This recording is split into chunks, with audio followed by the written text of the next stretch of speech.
علیکم دوستو، کیسے ہو آپ سب؟ میں ہوں عریج اور آپ ہیں اس وقت میرے یوٹیوب چینل عریشہ ناولز پہ۔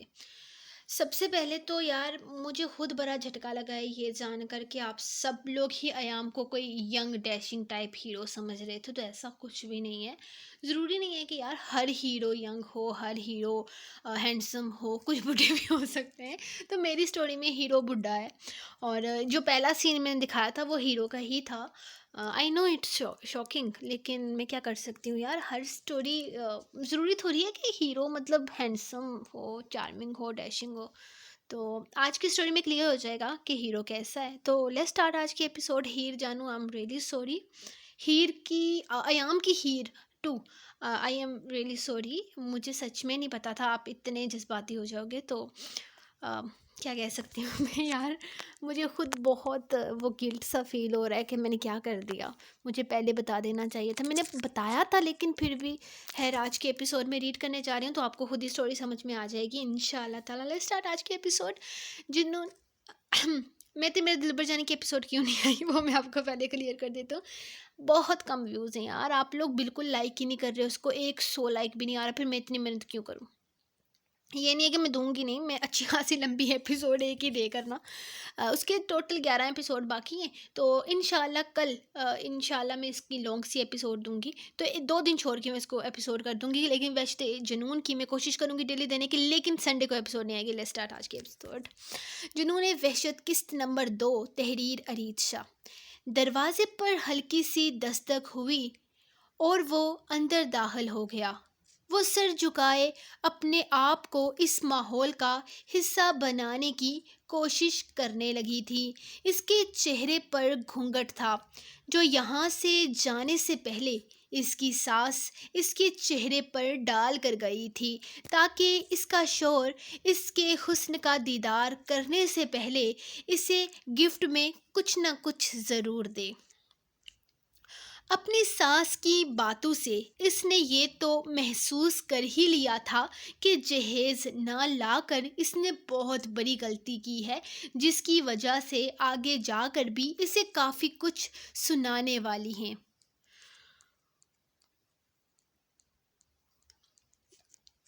لیکن اس نے یہ بھی نوٹ کیا تھا کہ اس کے چہرے کو لے کر وہ بہت زیادہ خوش ہے۔ بار بار آ کر وہ اس کا ماتھا چومتی اور اس کی بلائیں لیتے ہوئے کہتی کہ اور کچھ ہو نہ ہو میری بہو حسین بہت ہے۔ اس کا بار بار کہنا کہ وہ اس گھر میں بے شمار حسن لے کر آئی ہے اسے سر تک نہیں اٹھانے دے رہا تھا۔ اس کی ماں تو اکثر اس کی بلائیں لیتی تھی اور بھائی نے بھی اس بات کا احساس دلایا تھا کہ وہ بہت حسین ہے، لیکن اپنوں کو تو ہر انسان ہی حسین لگتا ہے، حالانکہ بھابھی نے کبھی اسے اس بات کا احساس نہیں دلایا تھا کہ وہ خوبصورت ہے، اسی لیے اس نے بھی کبھی اس بات پر مان نہیں کیا تھا، اور وہ یہی سوچ کر خوش ہو گئی تھی کہ اس کی ساس کسی چیز پر تو اس کے لیے خوش ہے، اور یقیناً اس کے شوہر کو اس کا حسن اپنی طرف مائل کرنے میں کامیاب ہو جانے والا تھا۔ لیکن اس کے باوجود بھی اسے بہت زیادہ گھبراہٹ ہو رہی تھی۔ وہ ساتھ کے ساتھ اس کمرے میں بالکل تنہا تھی۔ وہ آہستہ آہستہ قدم اٹھاتا اس کے ساتھ کافی فاصلے پر بیڈ پر بیٹھ گیا تھا۔ یہ چہرے سے پردہ ہٹا دو ہیر پلیز، وہ سیریس انداز میں بولا۔ تو ہیر نے بھی زیادہ دیر نہ کی تھی اپنے آپ کو اس کے سامنے لانے کی۔ وہ زمین پر نظریں گاڑے پریشانی سے بیٹھا ہوا تھا، جبکہ وہ بس اسے دیکھ رہی تھی۔ کیا ہوا سعد، آپ ٹھیک تو ہیں نا؟ اسے کافی خاموشی سے بیٹھے دیکھ کر اس نے پریشانی سے پوچھا تھا۔ وہ بہت پریشان لگ رہا تھا۔ اس کے پوچھنے پر وہ اٹھ کر کھڑا ہو گیا اور پھر کمرے میں ادھر ادھر ٹہلنے لگا۔ اس کی پریشانی اس کی سمجھ سے باہر تھی۔ میں کچھ سمجھ نہیں پا رہا، میں تمہیں کس طرح سے بتاؤں۔ ہیر وہ پریشانی سے اپنا سر ہاتھوں میں لے کر پھر سے بیٹھ گیا۔ ساتھ مجھے بتائیں گے تو میں کچھ بول پاؤں گی نا۔ آپ کو جو بھی پریشانی ہے پلیز مجھ سے شیئر کریں، میں آپ کی بیوی ہوں۔ اس نے خود ہی سعد کے ہاتھ پر اپنا ہاتھ رکھا۔ جب اگلے ہی لمحے سعد اٹھ کر کھڑا ہو گیا، جیسے اس نے اپنی بیوی کو نہیں بلکہ کسی کرنٹ کو چھو لیا ہو۔ تم پلیز دور رہو مجھ سے۔ وہ دور صوفے پر جا بیٹھا تھا، جبکہ اس کا یہ انداز ہیر کو بری طرح سے شرمندہ کر گیا تھا۔ وہ تو بس اس کی پریشانی بانٹنے کے لیے اس کے قریب ہوئی تھی، لیکن سعد کا یوں کہنا کہ تم مجھ سے دور رہو اسے سچ مچ میں شرمندہ کر گیا تھا۔ سعد، آپ ایسا کیوں کہہ رہے ہیں؟ کیا مجھ سے کوئی غلطی ہوئی ہے؟ ہیر پریشانی سے ان سب چیزوں میں اپنا قصور تلاش کرنے لگی۔ نہیں، تمہارا کوئی قصور نہیں ہے، میں بہت بڑی مشکل میں پھنس چکا ہوں۔ ہیر، بہت بڑا مسئلہ ہو گیا ہے مجھ میں، میں تمہیں بتا نہیں سکتا کہ کیا ہوا ہے۔ وہ پریشانی سے اپنا سر ہاتھوں میں پکڑے اسے بتا رہا تھا۔ ساتھ جب تک آپ بتائیں گے نہیں مجھے پتہ کیسے چلے گا کیا آپ کو کیا پرابلم ہوئی ہے؟ کیا آپ کو کچھ فائنینشیل مسئلے ہو گیا ہے؟ دیکھیے، میرے پاس زیادہ تو کچھ نہیں ہے، لیکن میں اپنے بھائی سے بات کر کے آپ کے لیے، نہیں ہیر، مجھے پیسوں کا کوئی مسئلہ نہیں ہے۔ اگر پیسے چاہیے ہوتے تو میں لالا سے مانگ لیتا۔ مجھے کچھ بھی چاہیے ہو تو میں ان سے کہوں گا، انہوں نے خود مجھے کہا ہے کہ وہ میری ہر پرابلم کو حل کریں گے۔ لیکن کیا؟ اس کے خاموش ہونے پر وہ پھر سے پوچھنے لگی۔ اس کا دل چاہا کہ وہ اٹھ کر اس کے پاس چلی جائے، لیکن وہ نوٹ کر رہی تھی کہ وہ خود اس سے دور بھاگ رہا تھا۔ وہ اسے کچھ بتانے ہی والا تھا کہ اس کا فون بجنے لگا۔ ہیر، مجھے بہت ضروری کام ہے، میں تھوڑی دیر میں واپس آتا ہوں۔ وہ بس اتنا کہہ کر اپنا موبائل لے کر باہر نکل گیا، جبکہ وہ اسے جاتے ہوئے دیکھتی رہی۔ یہ سب کچھ کیا تھا وہ سمجھ نہیں پائی، لیکن سعد کی پریشانی نے اسے بھی پریشان کر دیا تھا۔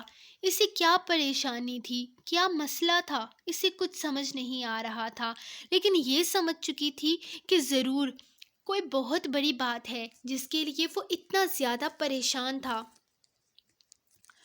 وہ واپس کمرے میں آیا تو وہ اسی طرح بیڈ پر بیٹھی اس کے واپس آنے کا انتظار کر رہی تھی۔ مجھے کہیں باہر جانا ہوگا، تم ایسا کرو کہ چینج کر کے آرام کرو اور دروازہ اندر سے بند کر دینا۔ وہ کسی کو بتانا مت کہ میں کہیں باہر گیا ہوں۔ وہ چینج کرنے کے لیے واش روم میں جا چکا تھا۔ واپس آتے ہوئے اسے بتانے لگا، جبکہ وہ صرف ہاں میں سر ہلاتی اٹھ گئی تھی۔ اس کے شوہر کو کیا مسئلہ تھا؟ وہ اتنی رات کو کہاں جا رہا تھا؟ اسے کس کا فون آیا تھا؟ سوال تو بہت تھے اس کے پاس، لیکن فی الحال پوچھنے کی ہمت نہیں کر پائی تھی۔ ساتھ کے چلے جانے کے بعد اس نے اٹھ کر دروازہ بند کیا اور اپنے کپڑے نکال کر چینج کرنے چلی گئی۔ اپنے جسم پر یہ سرخ رنگ دیکھ کر آج کتنی نگاہوں میں اس نے اپنے لیے رشک دیکھا تھا۔ کتنا عجیب احساس تھا یہ۔ وہ سعد کی بیوی بن کر اس گھر میں اس کے کمرے میں آئی تھی، لیکن وہ کہیں جا چکا تھا۔ یہ حقیقت تھی کہ وہ سعد کو لے کر بہت آگے کی نہیں سوچ رہی تھی، لیکن پھر بھی ہر لڑکی کی طرح اس کے بھی کچھ ارمان تھے جنہیں سعد نے اپنے مسئلے میں اگنور کر دیا تھا۔ ہیر چینج کر کے واپس آئی، تب بھی اس کے دماغ میں بہت سارے سوال گردش کر رہے تھے۔ نیند کوسوں دور تھی، اسی لیے وہ اٹھ کر کھڑکی کے قریب آ کر رک گئی۔ وہ آسمان پر چاند کو ہزاروں ستاروں کے بیچ دیکھ کر بے ساختہ مسکرائی تھی۔ اس سے پہلے کہ وہ کھڑکی سے ہٹتی، اس کا دھیان نیچے کی طرف گیا تھا، جہاں باہر اسے ایک آدمی لان میں ٹہلتا نظر آیا۔ اس کے کندھے پر ایک بچہ تھا جسے شاید وہ سلانے کی کوشش کر رہا تھا۔ اسے تو وہ آدمی پاگل ہی لگ رہا تھا۔ اتنی سردی میں وہ ایک بچے کو باہر لیے گھوم رہا تھا، حالانکہ اس نے بچے کو کمبل میں بہت اچھے طریقے سے کور کیا ہوا تھا، لیکن وہ خود بالکل بھی کور نہیں تھا۔ ٹراؤزر کے ساتھ شرٹ پہنے وہ پیروں میں سلیپرز پہنے ہوئے تھا، اور یہ بھی ہیر نے اس وقت نوٹ کیا تھا جب وہ روشنی کی طرف گیا تھا۔ اس کے چہرے کی طرف نہ تو اس کا دھیان گیا تھا اور نہ ہی اسے دیکھنے کی خواہش مند تھی، لیکن اس سے بچے کو لے کر پریشانی ہو رہی تھی جو اتنے برے طریقے سے رو رہا تھا۔ شاید وہ بچے کا باپ تھا۔ رات کی اس پہر تو بچے کو اپنی ماں کی ضرورت ہوتی ہے۔ شاید شادی میں وہ اپنی بیوی کو ساتھ لے کر نہیں آیا تھا۔ گھر میں بہت سارے مہمان آئے ہوئے تھے۔ یقیناً وہ بھی شادی پر آیا کوئی مہمان تھا، یقیناً سعد کا کوئی رشتہ دار۔ وہ اسے دیکھ ہی رہی تھی جب ایک آدمی بھاگتا ہوا اندر آیا اور اسے کچھ کہنے لگا۔ وہ آدمی کون سی چیز لے کر آیا تھا اسے بالکل بھی سمجھ نہیں آیا، لیکن اس نے اس بچے کو پکڑایا تو بچہ رونا بند کر چکا تھا۔ تھوڑی دیر کے بعد اس آدمی کے ساتھ اپنی ساس کو دیکھا تھا جو اسے کچھ کہہ رہی تھی۔ اس کی ساس نے بچے کو اپنی طرف کرنے کی کوشش کی تو وہ اس آدمی کے کندھے سے چپک گیا۔ ناکامی پر پیچھے ہوتے اس کی ساس نے اندر کی طرف قدم بڑھا دیے تھے، جبکہ اس آدمی کی نظر سامنے اس کمرے کی طرف اٹھی۔ اس نے اگلے ہی لمحے خود کو پیچھے کی طرف کر لیا تھا۔ وہ نہیں جانتی تھی کہ سعد باہر کس کو بتا کر گیا ہے باہر جانے کے بارے میں یا نہیں، اسی لیے وہ کسی کے سامنے آ کر خود پر کسی طرح کا سوال برداشت نہیں کر سکتی تھی۔ اگر اس آدمی نے اسے دیکھ لیا ہوتا تو یہی سوچتا کہ پہلی رات کی دلہن کھڑکی پر کھڑی کیا کر رہی ہے۔ وہ تو اس آدمی کو جانتی تک نہیں تھی۔ اسے تو بس اتنا ہی بتایا گیا تھا کہ اس کی ساس کو ایک بے حد خوبصورت بہو چاہیے تھی، جس کی وجہ سے اس نے خاندان کے باہر اپنے بیٹے کے لیے رشتہ ڈھونڈا تھا۔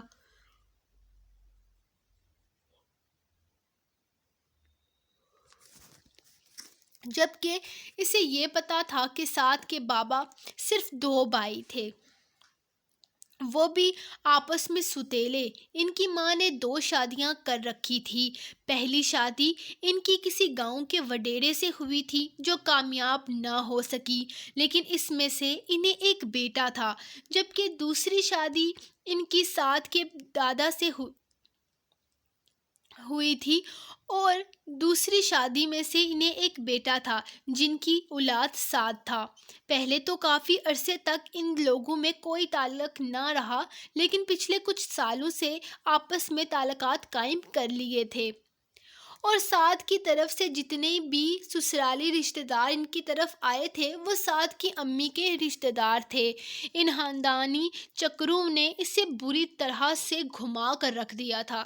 اسے فی الحال اپنا کوئی سسرالی رشتہ سمجھ میں نہیں آیا تھا، لیکن ایک چیز جو اسے سمجھ آئی تھی وہ یہ تھی کہ سعد کا کوئی بھائی بہن نہیں ہے، اس کی صرف ایک ماں ہے۔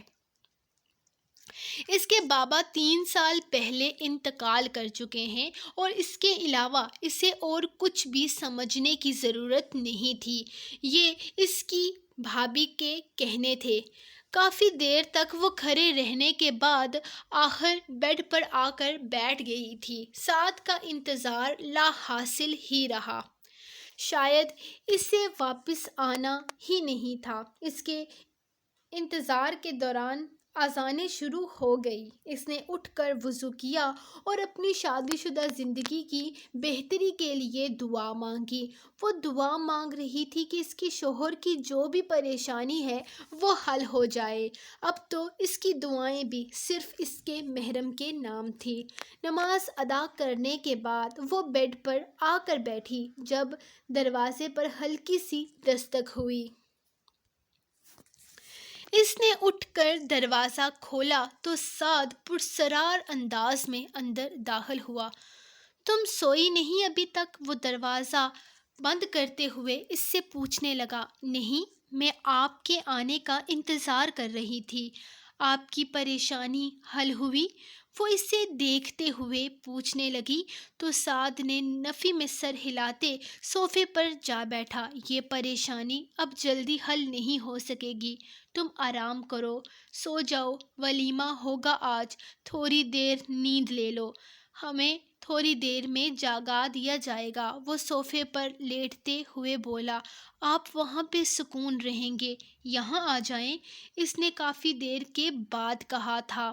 پہلے تو وہ کتنی دیر سوچتی رہی کہ اس سے ایسی کوئی بات کرنی بھی چاہیے یا نہیں۔ میں گزارا کر لوں گا، تم سو جاؤ، پھر آنکھ نہیں کھلے گی، میں جاگ رہا ہوں، تم تھوڑی دیر آرام کر لو۔ نہ جانے کیوں اسے لگا سعد جیسے کوئی بہانہ کر رہا ہے اس سے دور رہنے کا، لیکن اس کے ساس کے مطابق وہ بے انتہا خوبصورت تھی، تو پھر ایسی کون سی وجہ تھی جو سعد کو اس کی طرف قدم بڑھانے سے روک رہی تھی؟ شاید یہ صرف اس کا وہم تھا اور کچھ بھی نہیں۔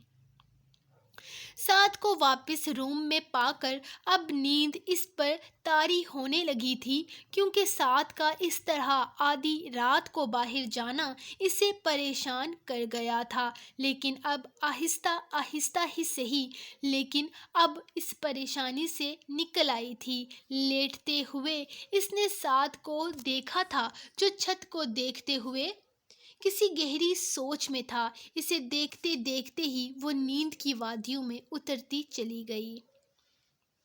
تاتی، پریتی تاتی اٹھو، چاچی، پریتی چاچی اٹھو۔ اس نے اپنے چہرے پر کسی کے ننھے ننھے ہاتھوں کا لمس محسوس کیا۔ آنکھیں کھولی تو اس کے سامنے ریڈ فراک میں ایک بہت ہی پیاری سی سرخ پھولے پھولے گالوں والی بچی کھڑی تھی۔ اس کے چہرے پر دنیا جہان کا نور تھا۔ وہ اتنی پیاری تھی کہ ہیر نے بے ساختہ ہی اسے اپنی باہوں میں بھر لیا۔ اس سے پہلے اس نے بچی کو کہیں نہیں دیکھا تھا، لیکن اسے سمجھ نہ آیا یہ بچی کون ہے اور کہاں سے آئی ہے۔ دروازے کی طرف دیکھا تو دروازہ کھلا ہوا تھا، یعنی کہ سعد کمرے سے جا چکا تھا۔ روحی، بیٹا کہاں چلی گئی ہو تم؟ میں کب سے تمہیں ڈھونڈ رہا ہوں۔ وہ بچی سے بات کر رہی تھی کہ ایک ہو نوجوان تیزی سے اس کے کمرے میں داخل ہوا اور بچی کو اٹھا کر اپنی گود میں لے لیا۔ بابا دانی، تاتی پریتی تاتی، بابا جانی، پریتی چاچی، چاچی۔ وہ اس کا چہرہ اپنے ہاتھوں میں پکڑے ہیر کی طرف متوجہ کرنے کی کوشش کر رہی تھی۔ ایم سوری، میں معذرت خواہ ہوں، ریئلی سوری۔ وہ آدمی اس کی طرف نگاہیں اٹھائے بنا بس اتنا کہہ کر بچی کو لے کر کمرے سے نکل چکا تھا، جبکہ وہ کتنی ہی دیر دیکھتی رہی۔ وہ یقین سے کہہ سکتی تھی کہ یہ وہی آدمی تھا جو رات کو وہاں باہر اپنے بچے کو کندھے پر اٹھائے گھوم رہا تھا۔ شاید وہ بچہ نہیں، بچی تھی۔ رات کو تو وہ اسے نہیں دیکھ پائی تھی، لیکن اس وقت اپنے اتنے قریب کھڑے اس خوبرو نوجوان کو دیکھ چکی تھی، جس کی عمر 28 کے قریب تو یقیناً تھی۔ گھنی مونچھیں، انابی لب، وہ شکل سے ہی کسی ریاست کا شہزادہ لگتا تھا۔ سوری۔ لیکن وہ اس شہزادے کو اپنے کمرے میں آنے کی اجازت نہیں دے سکتی تھی۔ اس نے جلدی سے اٹھ کر دروازے کو اندر سے بند کر دیا۔ اسے سعد کی لاپرواہی پر بہت غصہ آ رہا تھا۔ کیسا آدمی تھا، اپنی ایک رات کی دلہن کو یوں کمرے میں چھوڑ کر باہر نکل گیا۔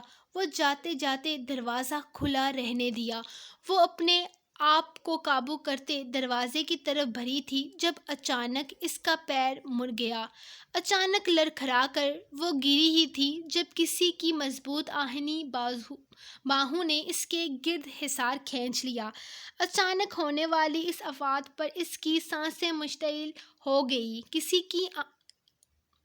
کسی کی انگلیوں کے لمس کی حدت اپنی کمر پر محسوس کرتے ہوئے اسے گھبراہٹ نے آ لیا۔ وہ سر اٹھا کر دیکھنے کی ہمت خود میں نہیں کر پائی تھی، لیکن اپنے بے حد قریب سے آتی مردانہ پرفیوم کی خوشبو نے اس کے حواس کو اپنے سحر میں جکڑ لیا۔ اس کی دھڑکنوں میں اشتعال برپا ہو گیا تھا، جبکہ اسے سنبھالنے والا شخص بھی شاید اسی طرح کی کیفیت میں تھا۔ سوری، میں دوبارہ آپ کو زحمت دے رہا ہوں۔ میری بیٹی کا جوتا آپ کے کمرے میں رہ گیا، وہاں پڑا ہے۔ ابھی سمجھ نہیں ہے، اسے اتار کر ہاتھ میں رکھ لیتی ہے اور پھر کہیں پر بھی پھینک دیتی ہے۔ آپ کے پاس یہاں بیٹھی تھی، اس لیے شاید وہ خود ہی کمرے میں بے جھجک داخل ہوتے اپنی بیٹی کا جوتا اٹھا کر اسے بتانے لگا، اب آپ کو میری طرف سے کوئی تکلیف نہیں ہوگی۔ وہ چھوٹا سا جوتا اٹھا کر باہر نکل گیا، جبکہ وہ کتنی ہی دیر اس شخص کی پیٹھ کو گھورتی رہی۔ اس سے پہلے کہ وہ دروازہ بند کرتی، کچھ لڑکیاں کمرے میں داخل ہوئی۔ اس کے ساتھ ہی ایک پارلر والی تھی جو یقیناً اسے تیار کرنے آئی تھی۔ تھوڑی دیر میں ولیمہ شروع ہو جائے گا، آپ کی ساس نے ہمیں بھیجا ہے آپ کو تیار کرنے کے لیے، وہ سامان رکھتے ہوئے اسے بتانے لگی، جبکہ وہ خاموشی سے ہاں میں سر ہلاتی ان لوگوں کے بیٹھنے کی جگہ بنا چکی تھی۔ آپ تو ماشاء اللہ سے اتنی خوبصورت ہیں کہ آپ کو کسی میک اپ وغیرہ کی ضرورت ہی نہیں۔ آپ کی ساس اتنی تعریف کر رہی تھی آپ کی، لیکن پھر بھی آپ کو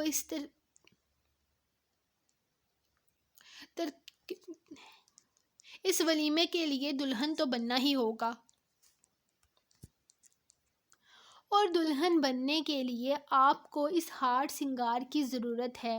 وہ اسے کرسی پر بٹھاتے ہوئے اس کے حسن میں قصیدے پڑھنے لگی تھی، جبکہ وہ خاموشی سے سر جھکائے بیٹھی اسے اس کا کام کرنے دے رہی تھی۔ سچ تھا، اگر سعد نے اس کے حسن کو تعریف کے قابل نہ جانا تھا تو کسی اور کے لفظوں سے کیا فرق پڑتا تھا۔ سو گائز، یہ رہی آپ لوگوں کی آج کی ایپیسوڈ۔ ملیں گے نیکسٹ ایپیسوڈ کے ساتھ کل۔ تب تک کے لیے اپنی رائٹر کو دیں اجازت، دو میں یاد رکھیں لیٹ ہو رہا ہے، مجھے نیند بھی آ رہی ہے، مجھے صبح یونی بھی جانا ہے، 27 تاریخ کو میرا پیپر بھی ہے، کتنے کام ہے مجھے، میں جا رہی ہوں، بائے بائے، خدا حافظ۔